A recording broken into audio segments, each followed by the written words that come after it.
Se apenas uma escolha me restasse,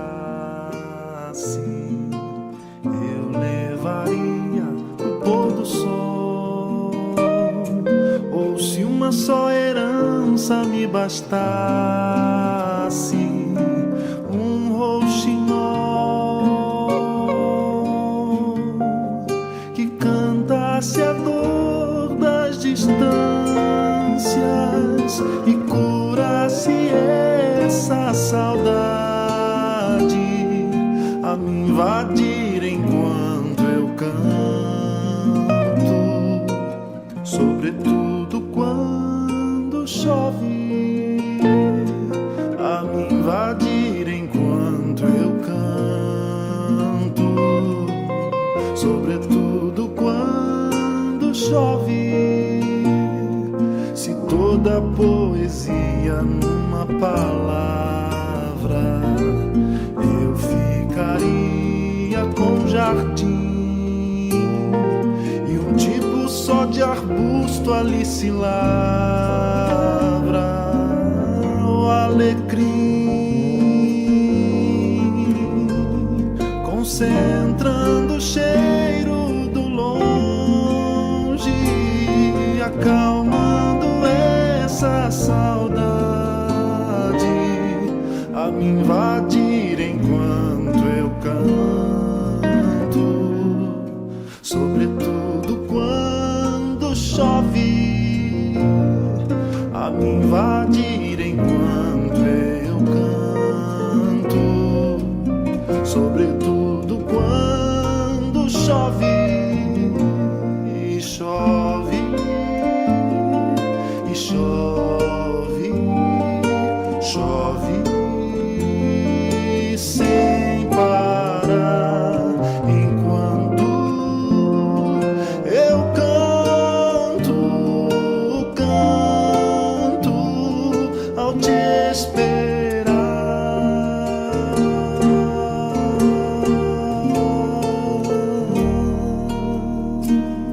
Se cada vez que penso no teu rosto, vento virasse um vendaval, desabaria o céu com muito gosto. Que temporal, tormenta no mar da memória, rimando com essa saudade a me invadir enquanto eu canto, sobretudo quando chove, a me invadir enquanto eu canto, sobretudo quando chove.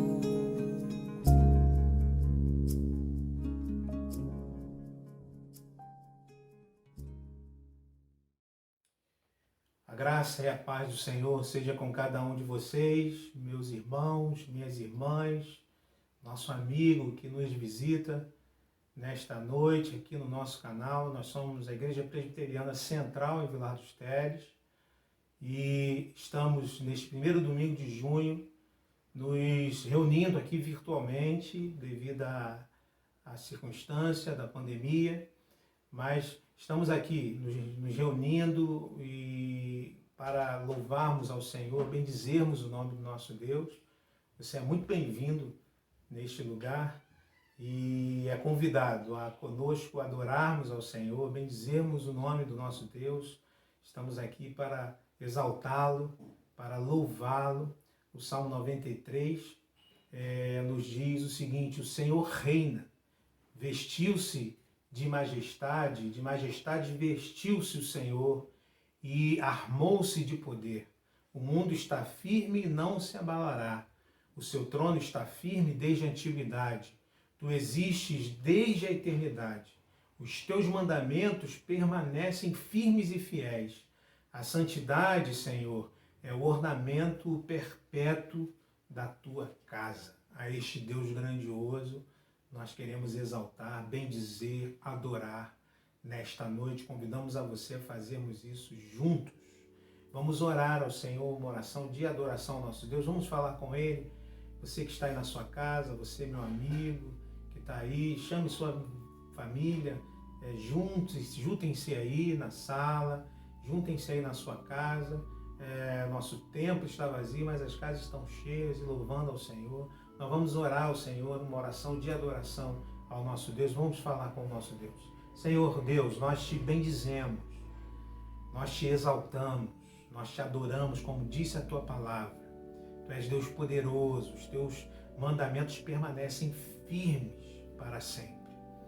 O Senhor é o Deus eterno, o Deus que não foi criado, o ser que não foi criado, Deus que é desde a eternidade. Nós nos rendemos diante do teu poder, da tua grandeza, da tua majestade. Nós reconhecemos que tu és poderoso, Senhor, que nós somos pequenos demais diante de ti. E também somos miseráveis, pecadores, indignos diante da tua santidade. E nós então te louvamos pela graça, pela misericórdia do Senhor, através do teu Filho Jesus, nos dando, Senhor, a possibilidade de estarmos aqui, não presencialmente, como igreja reunida, mas de podermos estar cultuando ao Senhor, falando contigo, como igreja do Senhor, certos de que o Senhor está pronto a nos abençoar com a sua palavra, a nos desafiar, a nos fortalecer, a nos restaurar com a sua palavra. Derrama, Senhor, nos corações de cada um de nós. Nós precisamos ouvir a tua voz. Abençoa também os nossos amigos que estão aqui conosco, que sejam também ricamente abençoados por ti, pela tua palavra, sejam transformados para o louvor e a glória do nome do Senhor. Nós oramos agradecidos no nome de Jesus. Amém. Nós vamos ter e fazer a leitura bíblica de Gênesis 12, de 1 a 8. Para isso nós convidamos o presbítero Alexandre Moreira, que faça então essa leitura. Deus chama Abraão e lhe faz promessas. Ora, disse o Senhor a Abraão: sai da tua terra, da tua parentela e da casa de teu pai, e vai para a terra que te mostrarei. De ti farei uma grande nação, e te abençoarei e te engrandecerei o nome. Sê tu uma bênção. Abençoarei os que te abençoarem, e amaldiçoarei os que te amaldiçoarem. Em ti serão benditas todas as famílias da terra. Partiu, pois, Abraão, como lhe ordenara o Senhor. E Ló foi com ele. Tinha Abraão 75 anos, quando saiu de Harã. Levou Abraão consigo Sarai, sua mulher, e a Ló, filho de seu irmão, e todos os bens que havia adquirido, e as pessoas que lhes acrescentaram em Harã. Partiram para a terra de Canaã e lhes chegaram. Atravessou Abraão a terra até Siquém, até o carvalho de Moré. Nesse tempo os cananeus habitavam essa terra. Apareceu o Senhor a Abraão e lhe disse: darei à tua descendência esta terra. Ali edificou Abraão um altar ao Senhor, que lhe aparecera, passando dali para o monte a oriente de Betel, armou a sua tenda, ficando Betel ao ocidente e Ai ao oriente. Ali edificou um altar ao Senhor e invocou o nome do Senhor. Palavra do Senhor. Querido irmão, querida irmã, convido você a louvarmos ao Senhor com este belo hino do nosso marido romântico, a criação do seu Criador, hino número 10 do Cântico. Vamos adorar o nosso Deus que criou todas as coisas, que nos abençoou, uma criação maravilhosa. Vamos adorar.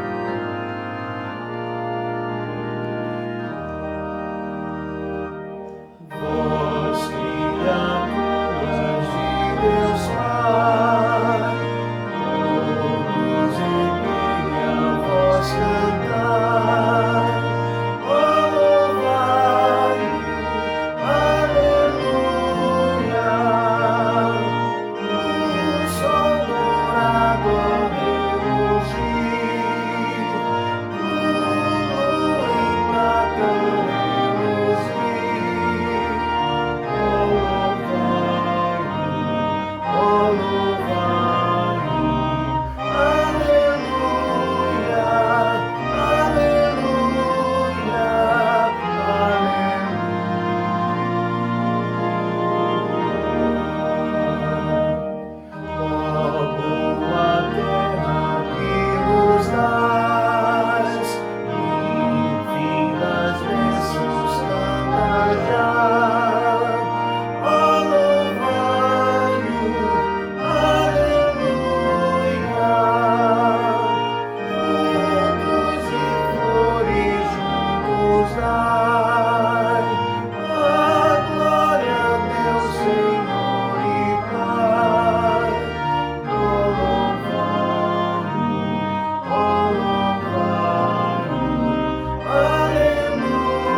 Se afirmarmos que estamos sem pecados, enganamos a nós mesmos.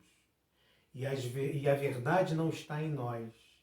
Se afirmamos que não temos erros ou cometido pecados, fazemos de Deus um mentiroso e sua palavra não está em nós. Esta é a palavra de João, na sua primeira epístola, capítulo 1, versos 8 e 10.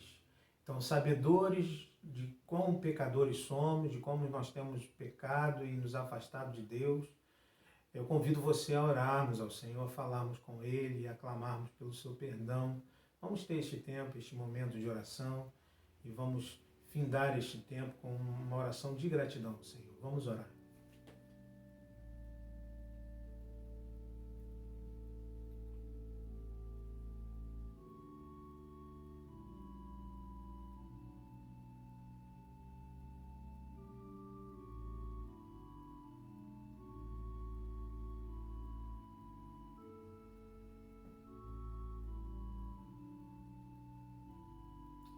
Senhor Deus, Tu sondas o nosso coração, Tu conheces o nosso coração, Tu és o Deus que penetra no mais profundo do nosso ser, muito melhor do que nós mesmos nos conhecemos, o Senhor nos conhece.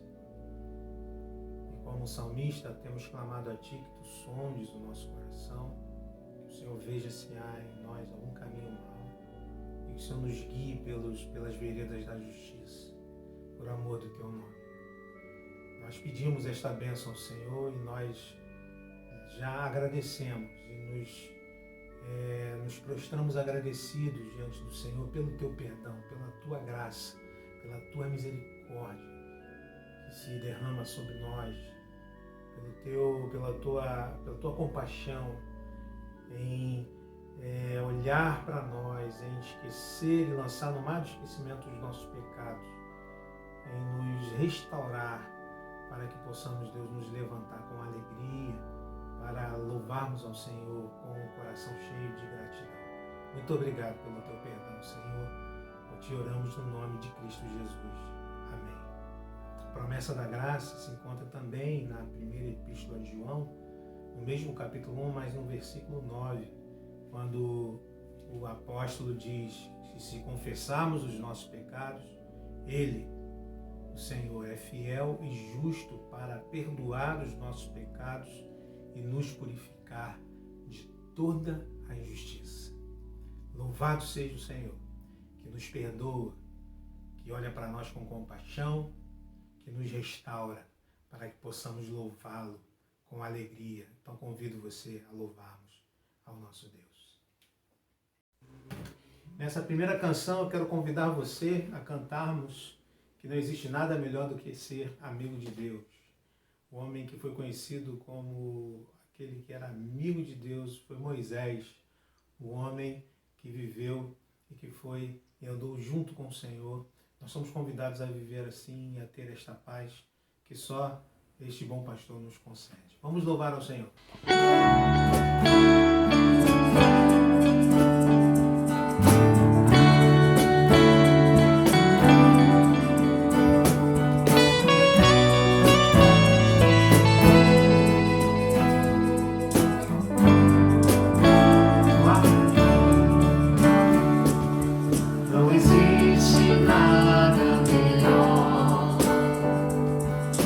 Ser amigo de Deus.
Com essa canção nós queremos te acolher, nosso visitante, nosso irmão. Neste momento nós no culto presencial, nós abraçamos uns aos outros, nós acolhemos e dizemos o quanto amamos. Já que estamos aqui virtualmente, queremos acolher a você e dizer que você pode aí dar um abraço no seu familiar e dizendo quão bom e quão suave é viverem unidos e vamos lá.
Convido a você, antes de cantarmos a última canção, a nós lermos o texto no Novo Testamento, o Evangelho de Mateus, capítulo 14, versos 3 a 21. Texto em que Jesus multiplica os pães e peixes, diz assim: ouvindo o que havia ocorrido, Jesus retirou-se de barco em particular para um lugar deserto. As multidões, ao ouvirem falar disso, saíram das cidades e o seguiram a pé. Quando Jesus saiu do barco e viu tão grande multidão, teve compaixão deles e curou os seus doentes. Ao cair da tarde, os discípulos aproximaram-se dele e disseram: este é um lugar deserto e já está ficando tarde. Manda embora a multidão para que possam ir aos povoados comprar comida. Respondeu Jesus: eles não precisam ir. Dê-lhes vocês algo para comer. Eles lhe disseram: Tudo o que temos aqui são 5 pães e 2 peixes. Tragam-nos aqui para mim, disse ele, e ordenou que a multidão se assentasse na grama, e tomando os 5 pães e os 2 peixes, e olhando para o céu, deu graças e partiu os pães. Em seguida deu-os aos discípulos e estes à multidão. Todos comeram e ficaram satisfeitos, e os discípulos recolheram 12 cestos cheios de pedaços que sobraram. E os que comeram foram cerca de 5.000 homens, sem contar mulheres e crianças. É a palavra do Senhor. Vamos cantar uma canção que fala justamente sobre o nosso compromisso como igreja, de olharmos em volta, de abençoarmos as pessoas, de nos engajarmos na missão de Cristo Jesus, que é levar este evangelho da graça do Senhor a todos os que nos cercam. Para que servimos nós?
Somos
agora, meu amigo, meu irmão, minha irmã, de ouvirmos a palavra do Senhor.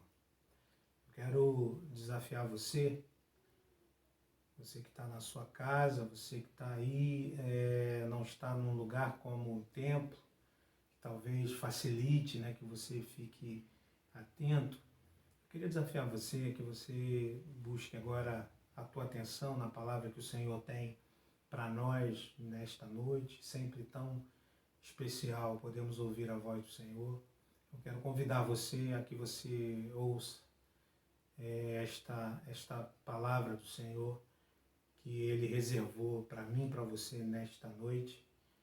E para isso eu quero fazer mais uma oração, pedindo que o Senhor ilumine o nosso coração, para que possamos ouvir a sua voz.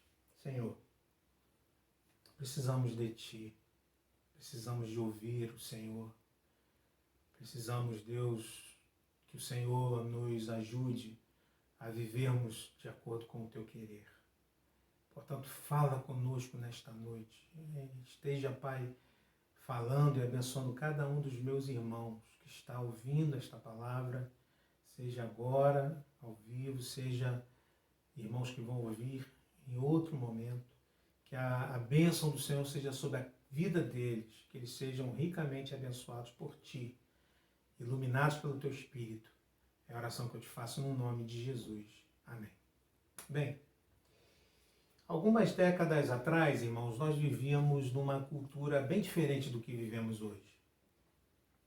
Na década de 60, por exemplo, eu não vivi neste tempo, eu sou de 73, mas a gente sabe que lá na década de 60, quando nós olhávamos para uma família, por exemplo, nós vimos ali princípios cristãos, princípios e valores cristãos, por conta de uma cultura ocidental altamente influenciada pela cosmovisão cristã. A partir daí, a partir do meado do século passado, e sobretudo anos 70, anos 80, nós temos o que muitos chamam de pós-modernidade, né? Há uma série de pensadores que falam sobre este tempo, e este tempo, como fruto de uma série de desdobramentos, se torna então uma sociedade ocidental cada vez mais alheia aos princípios cristãos. Cada vez mais é que nós chamamos de sociedade pós-cristã, né? De maneira que alguns princípios e valores cristãos soam como uma ameaça, soam absurdos, soam como uma agressão para os ouvidos de pessoas que vivem nessa cultura pós-moderna e que estão formatados então por essa sociedade. Quando a gente pensa sobre isso, sobre o desafio que vivemos hoje, enquanto discípulos de Jesus na sociedade em que vivemos, olhamos para a vida de um jovem, de um servo de Deus, um jovem judeu chamado Daniel. E este jovem viveu no final do século VII a.C., século VI a.C., e ele passa a sua infância, a sua adolescência em Judá. E ele ali é cercado por princípios, por valores da Torá, que é a Bíblia dos judeus, que é o nosso Pentateuco, os 5 primeiros livros do Antigo Testamento ali que nós temos. Então esse jovem Daniel, ele vive então debaixo desta cultura. No entanto, com a invasão do rei Nabucodonosor, rei da Babilônia, né, a rendição de Joaquim, esta rendição gera uma deportação dos líderes de parte da população judaica para a Babilônia. E nós temos então ali o fato de que a elite social e intelectual de Judá é levada cativa para a Babilônia, e Daniel é um desses jovens que está dentro deste grupo. Então, o que temos na vida de Daniel é um jovem que viveu a sua infância e a sua adolescência em Judá, teve uma formação na Torá, e agora terá que viver numa outra realidade, numa terra em que um povo que tem uma outra cosmovisão, uma cosmovisão pagã. Esta realidade que Daniel vive agora. é bom lembrar, sempre bom lembrar, que o fato de Judá viver debaixo de uma cultura influenciada pela Torá não significou que eles viviam, que era uma sociedade que obedecia a Deus, porque nós sabemos que inclusive o exílio é fruto desta mesma desobediência, conforme nós vimos às quartas-feiras no livro de Abacu. Então, assim, olhando para a vida de Daniel, eu quero observar como Daniel, estando numa sociedade estranha, no sentido de sua cosmovisão judaica, como em meio à crise ele consegue enxergar a oportunidade de fazer diferença e se tornar relevante em meio àquela cultura, mesmo em terra estranha, e fazendo uma ponte para a nossa condição hoje como discípulos de Jesus, que vivem numa sociedade pós-cristã, onde já vivemos numa sociedade em que os princípios cristãos eram princípios muito presentes, e agora nesta pós-modernidade, neste mundo pós-cristão, vivemos numa sociedade que tem rejeitado esses princípios. Como nós podemos então viver? Eu quero desafiar você a olhar esse momento de crise em que nós estamos vivendo, crise sanitária, crise social, crise política, crise econômica, crise ética, que estamos vivendo, como uma oportunidade de transformação, de sermos bênção. Então, nossa mensagem hoje tem esse título: Tempo de Crise, Tempo de Oportunidade. E, por sinal, ser bênção é a essência da missão da igreja, já desde Abraão. Lá em Gênesis, no texto que nós lemos agora na nossa liturgia, vemos Abraão sendo chamado, Deus está chamando Abraão e dizendo para ele, você será uma bênção. Está dizendo para ele, por meio de você, todos os povos da terra serão abençoados. Abraão seria bênção para quê? Para benefício próprio? Não, para que todos os povos fossem abençoados. Este é o chamado de Abraão, este é a semente da missão da igreja, já lá desde o Antigo Testamento. Se a gente continua lendo o livro de Gênesis, onde está esse texto, lá no capítulo 12, é o texto de Abraão, se a gente vai um pouquinho para frente, a gente vai ver que um dos descendentes de Abraão, José, que foi vendido por seus irmãos, está também numa terra estranha, e ali ele está cumprindo essa missão, sendo bênção para os seus, porque nós sabemos que a família de José acaba tendo que ir para o Egito, sendo bênção para os seus, mas também sendo bênção para o Egito, livrando o Egito de uma seca e miséria. E aí, se a gente percorre um pouquinho mais a história, e aí caminhando bem, aproximadamente 1400 anos depois de Abraão, nós temos então o jovem Daniel. O jovem Daniel sendo bênção para a Babilônia e sendo bênção para talvez pessoas que alguns grupos evangélicos brasileiros nunca concordariam em ser. Vivemos um tempo de ódio, vivemos um tempo muito difícil, e nós vamos abordar isso aqui também. Esse será um de nossos desafios hoje. Então eu convido você a abrir sua Bíblia aí.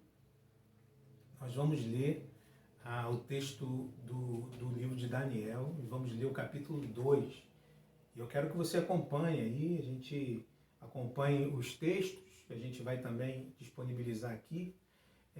Nós vamos então tirar algumas lições importantes e preciosas para a gente neste tema, e nos desafiando a sermos uma igreja que faz diferença em tempo de crise, que vê esse tempo de crise como uma oportunidade.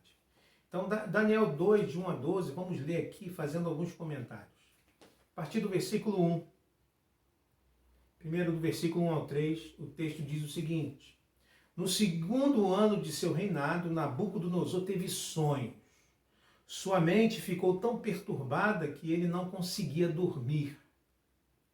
Por isso o rei convocou os magos, os encantadores, os feiticeiros e os astrólogos para que lhe dissessem o que ele havia sonhado. Quando eles vieram e se apresentaram ao rei, ele lhes disse: Tive um sonho que me perturba e quero saber o que significa. Então os astrólogos responderam em aramaico ao rei: ó rei, vive para sempre. Conta o sonho aos teus servos e nós interpretaremos. Vamos dar uma pausa aqui e vamos comentando um pouquinho. Repare que nós estamos na Babilônia.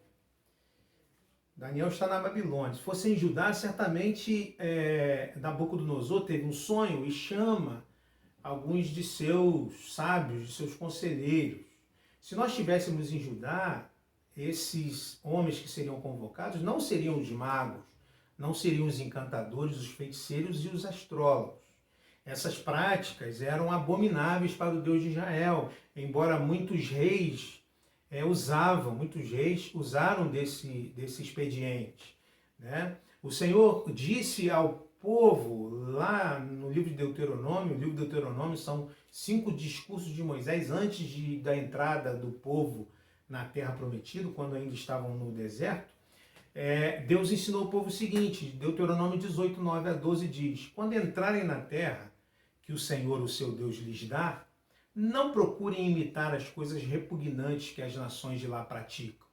Não permitam que se ache alguém entre vocês que queime em sacrifício o seu filho ou a sua filha, que pratique adivinhação ou dedique-se à magia, ou faça presságios, ou pratique feitiçaria, ou faça encantamentos, que seja médium ou espírita, ou que consulte os mortos. O Senhor tem repugnância por quem pratica essas coisas. Então reparem que aqui nós temos um grupo que é abominável aos olhos de Deus, mas Daniel está dentro de uma cultura estranha, que não observa o que Deus deseja para o ser humano. Reparem também que o rei não quer saber somente a interpretação do sonho. Repare que no texto que nós lemos, o rei diz o seguinte: tive um sonho que me perturba e quero saber o que significa, mas antes ele disse que o rei convocou esses homens para que eles dissessem o que ele havia sonhado. Então, diferente, por exemplo, do faraó diante de José, Nabucodonosor quer não só saber qual é a interpretação do sonho, mas ele quer também que esses homens digam qual foi o sonho, talvez querendo se garantir que não estava sendo enganado por aqueles homens. E no verso 4, esses astrólogos tentam dar uma enganada, tentam persuadir ao rei a dizer o que ele sonhou, né? É interessante que os astrólogos respondem na língua que era falada por esses povos, o aramaico, né? E a partir daqui o texto bíblico, que era escrito em hebraico, passa a ser escrito em aramaico até o capítulo 7. E por quê? Acontece isso no texto sagrado, que está sendo escrito em hebraico, de repente passa a ser escrito em aramaico, que era a língua falada na Babilônia. Alguns estudiosos dizem que é para que esses mesmos magos, astrólogos, videntes, pudessem conhecer essa história. Então nós percebemos aqui como é importante entendermos uma determinada cultura para que possamos falar a ela de Cristo, para que possamos contextualizar esta mensagem que é atemporal sim, que é supracultural sim, mas podemos comunicar esta mensagem àquelas pessoas de determinada cultura. O texto continua. Acompanha comigo aí, Daniel 2, versículos 5 ao 7, diz o seguinte: o rei respondeu aos astrólogos. Eu quero que você entenda toda a situação para a gente então olhar para a vida de Daniel e buscar algumas qualidades importantes para a nossa edificação hoje. Versículo 5, o rei respondeu aos astrólogos: esta é a minha decisão. Se não me disserem qual foi o meu sonho e não o interpretarem, farei que vocês sejam cortados em pedaços e que as suas casas se tornem montes de entulho. Mas se me revelarem o sonho e o interpretarem, eu lhes darei presentes e recompensas e grandes honrarias. Por isso revelem-me o sonho e a sua interpretação. Mas eles, os astrólogos, os encantadores, tornaram a dizer: conte o rei o sonho a seus servos e nós interpretaremos. Veja que a situação está difícil aqui, né? O rei Nabucodonosor está convencido de que ninguém o enganará e decide, se não adivinharem o que eu sonhei e interpretarem, morrerão. Mas se adivinharem, eu os honrarei, eu os presentearei. E aí os versículos 10 e 12, fechando esse pedaço para a gente entender esse contexto, diz que os astrólogos responderam ao rei: não há homem que possa fazer o que o rei está pedindo. Nenhum rei, por maior e mais poderoso que tenha sido, chegou a pedir uma coisa dessas a nenhum mago, encantador ou astrólogo. Veja aqui como esses homens estão argumentando com o rei Nabucodonosor. E eles continuam: o que o rei está pedindo é difícil demais. Ninguém pode revelar isso ao rei, senão os deuses. E eles não vivem entre os mortais. É que falam os astrólogos. E o rei, então, diz o texto, isso deixou o rei tão irado e furioso que ele ordenou a execução de todos os sábios da Babilônia. Veja que aqui nós temos, eu quero chamar a tua atenção para isso, um conflito entre a cosmovisão babilônica, entre a teologia babilônica, vamos dizer assim, e uma cosmovisão teológica judaica sobre Deus. Qual é este conflito? Para os babilônicos, Deus era alguém distante, que criou tudo que existe, largou tudo nas mãos do próprio homem. Uma espécie de teísmo. Nós vivemos, irmãos, numa cultura pós-moderna que vive de incertezas, que vive de ansiedade, justamente porque Deus foi retirado da sua vida. O filósofo alemão Nietzsche, em determinado momento da história, ele fez um diagnóstico da sociedade. Quando ele disse Deus está morto. Quando ele disse Deus está morto, ele está dizendo o seguinte: Deus foi retirado desta sociedade. Esta sociedade moderna vive como se Deus estivesse morto. Mas na cosmovisão de Daniel, na cosmovisão judaica, Deus era um ser atuante presente na história e que poderia agir na vida dos homens, como haveria de agir através dele mesmo, Daniel. Vivemos numa sociedade, numa cultura que jogou Deus para escanteio, que não crê em Deus, que vive a partir de um antropocentrismo feroz. E nós, como discípulos de Jesus, somos chamados a proclamarmos e a demonstrarmos a presença desse Deus na vida e na história dos homens, através das nossas vidas, como fez Daniel aqui no texto bíblico. Então, baseados em todas as informações que tivemos aqui, até aqui, o que você acha se isso acontecesse, né? E diante desta asseveração do rei de mandar matar todos os astrólogos, todos os magos, todos os encantadores, o que você acha que aconteceria aqui no Brasil se nós vivêssemos algo parecido? Eu não tenho dúvida de dizer que teríamos muitos evangélicos comemorando, sobretudo nas redes sociais, gritando morte aos magos, gritando morte aos astrólogos, gritando morte aos feiticeiros. Vivemos um tempo de ódio e parece que até mesmo aqueles que foram chamados pelo Senhor para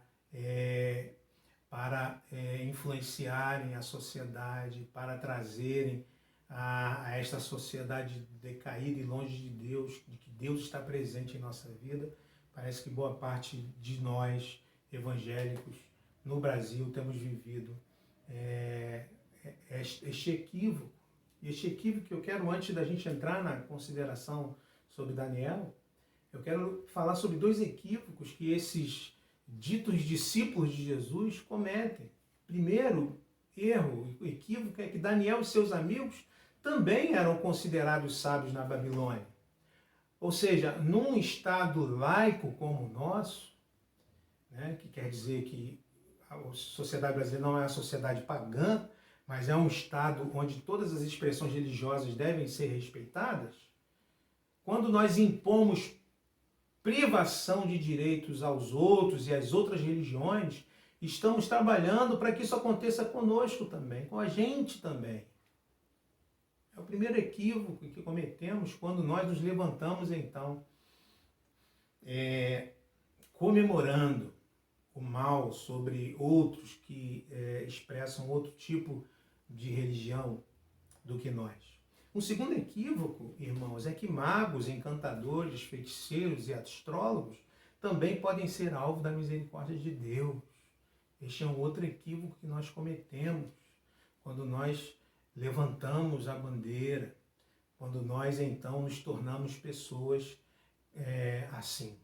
Então, vamos ver diante de tal situação quais atitudes de Daniel, um jovem que está numa cultura pagã, um jovem que crê em Deus, um jovem que está longe de sua terra, um jovem que está na contracultura, porque vive numa cultura diferente da sua.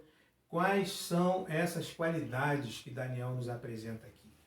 Versículo 14, capítulo 2, diz assim: Arioque, o comandante da guarda do rei, já se preparava para matar os sábios da Babilônia, quando Daniel dirigiu-se a ele com sabedoria e bom senso. Indicam que Daniel tem sabedoria para lidar com uma cultura estranha sem negociar os seus princípios e valores que ele aprendeu desde a sua infância na Torá.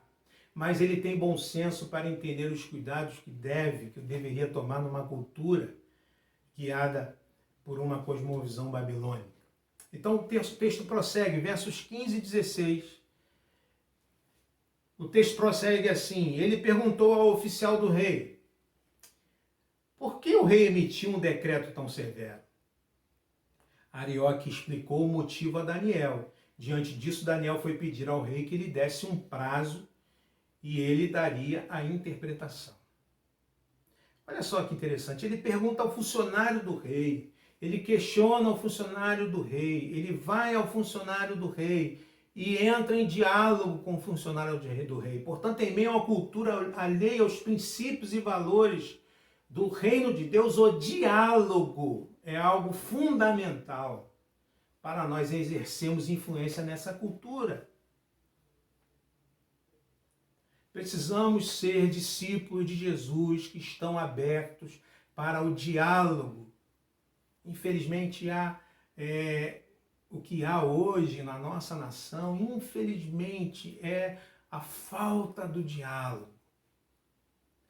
Uma nação dividida por uma polarização política, todos os assuntos acabam sendo politizados, como nós vimos essa semana.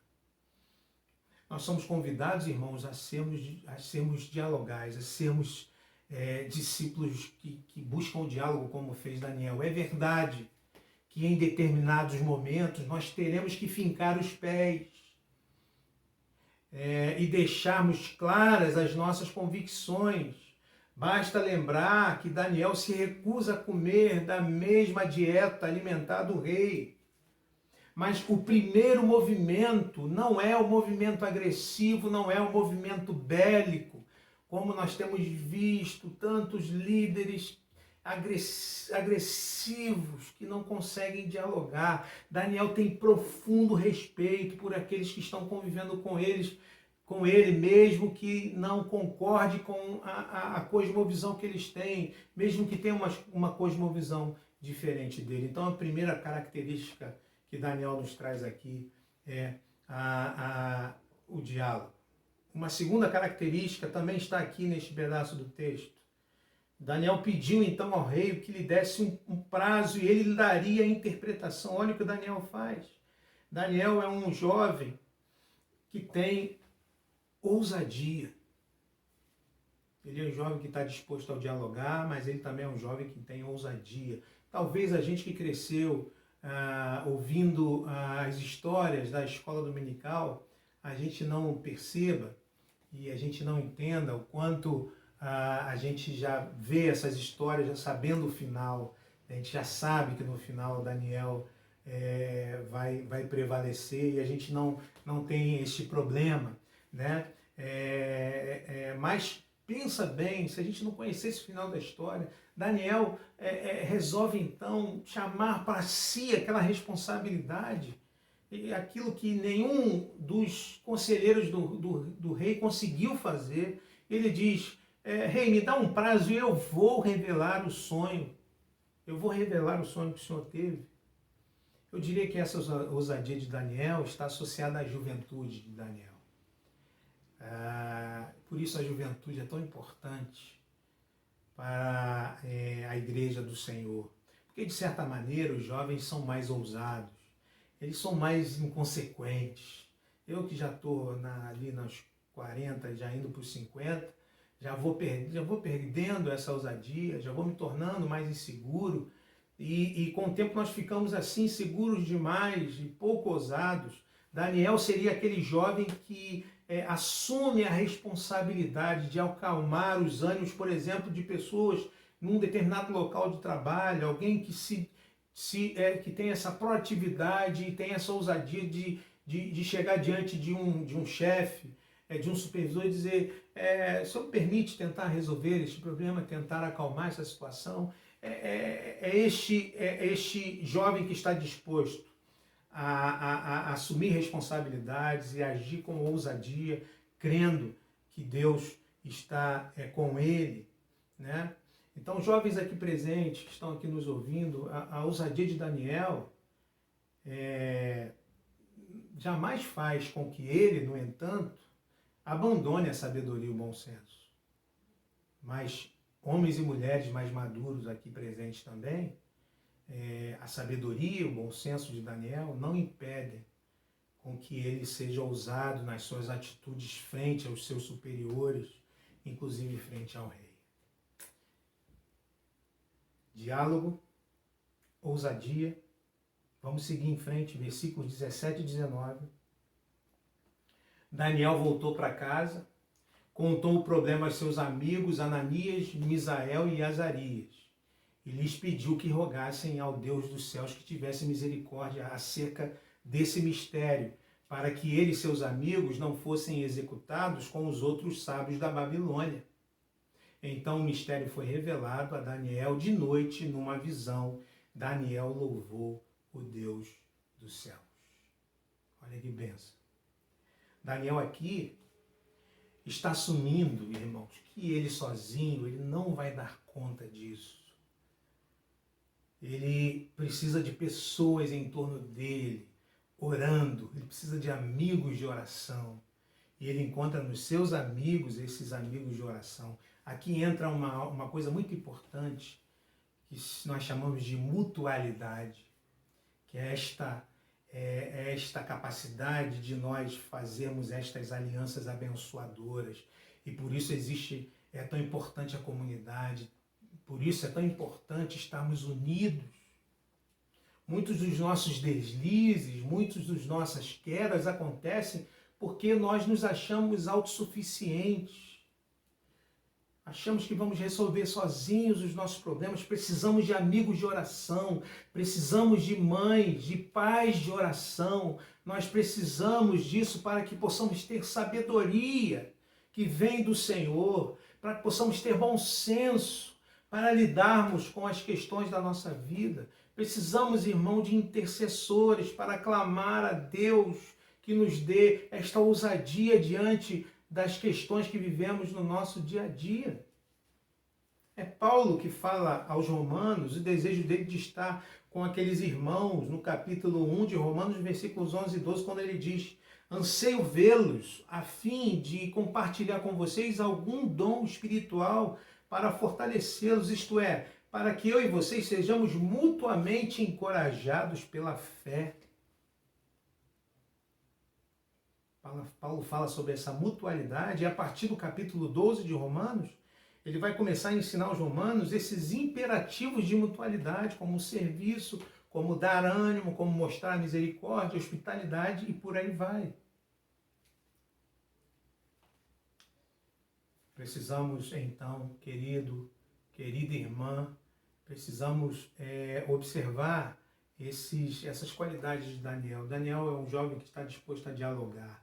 Ele não chega com arrogância, dizendo para as pessoas o que elas devem fazer, mas ele dialoga com essas pessoas porque ele sabe que está numa cultura estranha.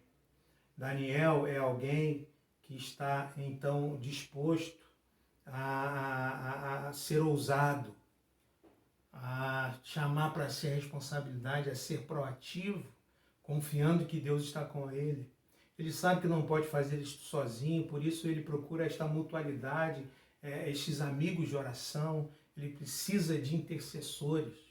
E aí nós vimos que o mistério foi revelado a Daniel, né? E o mistério que foi revelado a Daniel está aí, o sonho de Nabucodonosor. Nós não vamos ler o texto, mas é uma estátua. A estátua com que Nabucodonosor sonhou tinha a cabeça de ouro, os braços e o peitoral de prata, a cintura de bronze. Segundo o próprio Daniel, a cabeça é a Babilônia, é o reino de Nabucodonosor. Daniel diz ao rei que Deus o deu essa honraria de ser o rei mais poderoso do mundo naquele momento, naquela época. Mas que, entretanto, seu reino não iria durar, que esse reino iria acabar e viria outro reino. E esse reino seria os medo-persas, o peitoral de prata. A interpretação de Daniel não é explícita, mas a tradição diz que é o que aconteceu, o rei Ciro, que libertou os judeus para voltarem à sua terra. Depois viria um povo, também uma interpretação do texto, não está explícito, seriam os gregos, com Alexandre o Grande, suas conquistas, e depois, então, essas pernas de ferro, os romanos. E o sonho mostra que nesse período do romano, uma pedra rola e choca-se com esses pés frágeis da estátua, né? E essa estátua cai, simbolizando a queda de todos os reinos, e aquela pedra se torna uma grande montanha que cobre toda a terra. Aqui é instaurado o reino eterno com um rei verdadeiro, que seria então o advento do Cristo, Jesus, o rei sobre todos os reis, o Deus sobre todos os deuses, dizendo que todos os reinos passarão, todos os reinos passarão, os governantes mais poderosos passarão, o reino do Trump passará, do Bolsonaro passará, como de outros já passaram, porque só há um rei, só há um Senhor sobre todas as coisas, esse Senhor é Jesus Cristo, o Deus que entra na história para instaurar o seu reino, Jesus que vai para a cruz, levando o maior inimigo que temos, o pecado, e derrotando a consequência deste inimigo, a morte. O texto continua, Daniel 2, 24 e 28. Então, 24 a 28, então Daniel foi falar com Arioque. Arioque aqui é um título do comandante, a quem o rei tinha nomeado para executar os sábios da Babilônia. Ele disse: não execute os sábios, levem-me ao rei e eu interpretarei para ele o sonho que teve. O rei perguntou a Daniel, também chamado Beltesazar: você é capaz de contar-me o que vi no meu sonho e interpretá-lo? Daniel respondeu: nenhum sábio, encantador, mago ou adivinho é capaz de revelar ao rei o mistério sobre o qual ele perguntou, mas existe um Deus nos céus que revela os mistérios. Ele mostrou ao rei Nabucodonosor o que acontecerá nos últimos dias, o sonho e as visões que passaram por tua mente quando estavas deitado foram as seguintes. Ele então começa a falar do sonho. A preocupação de Daniel aqui, irmãos, é chegar a tempo de os magos, os encantadores, os astrólogos não fossem executados. Eu diria que se Daniel participasse de algum dos grupos evangélicos dos nossos dias, os evangélicos brasileiros dos nossos dias, inclusive alguns protestantes, seria tempo de negociar.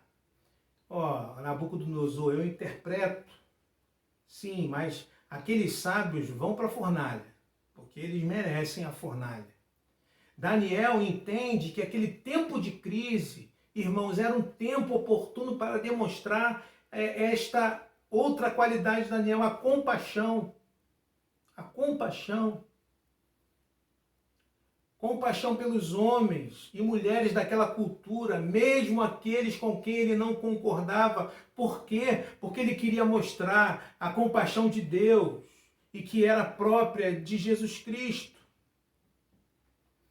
Como nós lemos aqui na nossa liturgia, quando os discípulos queriam dispersar a multidão faminta, Jesus diz o texto, Jesus tem compaixão daqueles homens e mulheres famintas, aquelas pessoas pobres. Diante das prostitutas, Jesus teve compaixão diante dos publicanos, odiosos para a cultura judaica daquele tempo. Jesus teve compaixão diante dos religiosos obtusos daquele tempo. Jesus também teve compaixão. Afinal de contas, Nicodemos procurou Jesus, Jesus o recebeu e o abençoou. O que deve caracterizar o discípulo de Jesus, numa cultura alheia aos princípios e valores do reino de Deus, não é o discurso arrogante, irmãos, mas é sim a compaixão pelos que sofrem.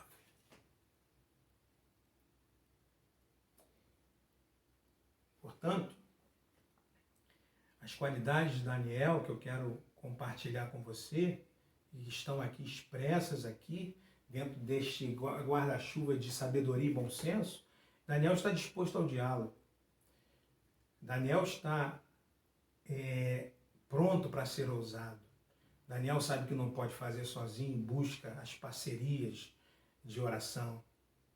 Daniel também olha para aquela situação toda e diante da possível morte daqueles homens, ele mostra compaixão. E finalizando, o texto ainda diz que Daniel, ele diz o seguinte para o rei Nabucodonosor: mas existe um Deus nos céus. Foi ele quem me revelou o sonho. Diante do rei, Daniel não deixa de verbalizar. E aqui é mais uma característica, ele verbaliza qual a fonte da sua sabedoria. O Deus dos judeus, o Deus do universo. Isso porque tem o outro lado da moeda, cristãos engajados, muitas vezes na assistência aos mais vulneráveis, no entanto, insistem em dizer que tão somente a presença deles vai mostrar o Evangelho. Mentira! Nada disso, é preciso verbalizar. Verbalizar é caráter necessário do Evangelho, conforme nos ensina o apóstolo Paulo, como crerão se não há quem pregue. Eu quero, então, encerrar esta mensagem, convidando você a refletir e praticar sobre 3 perguntas que eu quero deixar para você nesta noite, meu irmão, minha irmã. Primeira, no contexto do exílio, sua missão é ser bênção. Você é convidado a ser bênção, a abençoar as pessoas que estão contigo. Portanto, escute as pessoas, dialogue com as pessoas, portanto, sirva as pessoas, portanto, faça amizade com as pessoas, mesmo aqueles que não compartilham das mesmas convicções religiosas tuas. Tenha amizade, seja gentil, demonstre amor, sirva essas pessoas. E quando então houver confiança, verbalize sobre o amor de Deus que te alcançou. Mas você não pode estar sozinho nisso, é a segunda questão para você pensar. Você precisa de um grupo comprometido com a oração. Você precisa de um grupo de pessoas que estejam orando por você. Você precisa ir para um pequeno grupo, onde você encontre pessoas que podem estar orando por você. Você precisa de mentores, você precisa ser discipulado, você precisa de pessoas que estejam contigo, estejam ouvindo as suas dificuldades e orando por você. E terceiro, o que lhe tem faltado para ser uma bênção na Babilônia? Qual dessas características tem lhe faltado para ser uma bênção na Babilônia? A Babilônia é esta sociedade pós-moderna que nós vivemos. Eu quero te desafiar a você voltar e sair para a sua segunda-feira com estes desafios no seu coração. Vamos orar, irmãos, vamos colocar a nossa vida diante do altar do Senhor. Eu vou orar neste momento, no entanto, nós temos aqui as nossas motivos de intercessão, né? A família no altar é Cristiane e a Nicole, viu? A família no altar, a família querida, Cristiane e a Nicole. Aniversariantes aqui, dia 8, a irmã Adélia, né? Dia 9, o irmão Sebastião, dia 8, o irmão Sebastião, dia 9, o Atos, dia 9, também a nossa irmã Marlene. Vamos orar por esses irmãos. Aniversário de matrimônio também, presbítero Jairo e Gilmara. Dia 11 completam mais um ano de matrimônio. Nós vamos orar por esses irmãos, vamos orar pelos enfermos, vamos orar pela nossa situação, vamos pedir a Deus que nos abençoe. E depois vou estar impetrando a bênção e nos despedimos para uma semana abençoadora. Oremos. Senhor Deus, nós estamos aqui neste lugar virtual, mas nós cremos que o Senhor está aqui também, em cada coração, em cada vida, em cada casa, abençoando, desafiando cada um dos teus filhos a viverem, Pai, no meio desta Babilônia em que vivemos, entendendo e percebendo o grande desafio que temos de fazer diferença e de sermos relevantes nesse tempo. Abençoa-nos, ajuda-nos, nos dá discernimento, ó Pai, para que possamos, Deus, fazer a diferença, para que possamos olhar para homens como Daniel, como José, como Abraão, para que possamos olhar para o próprio Cristo, que deixou a sua glória, que veio, que a dialogou, que foi ousado, que verbalizou, que teve compaixão. O próprio Cristo seja o nosso modelo, o nosso paradigma, Senhor, na nossa missão. Entregamos a vida da nossa irmã Cristiane, da vida da Nicole, abençoe ricamente esta família, derrama da tua graça sobre a vida delas, sobre a família. Cristiane está desempregada e que o Senhor esteja abrindo a porta de emprego para a tua filha. Abençoe ricamente suas vidas, abençoa os nossos irmãos que aniversariam, abençoa a irmã Adélia, abençoa o irmão Sebastião, abençoa o jovem Atos, a nossa irmã Marlene. Esteja derramando a tua graça sobre a vida desses irmãos, seus corações sejam gratos, Deus, pela bênção do Senhor, pela providência do Senhor em suas vidas.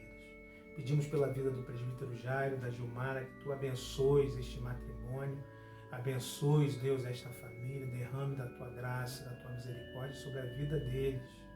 Abençoe os enfermos, abençoe aqueles que estão nos hospitais, abençoe, Deus, os profissionais que estão trabalhando e arriscadamente, Senhor, neste tempo.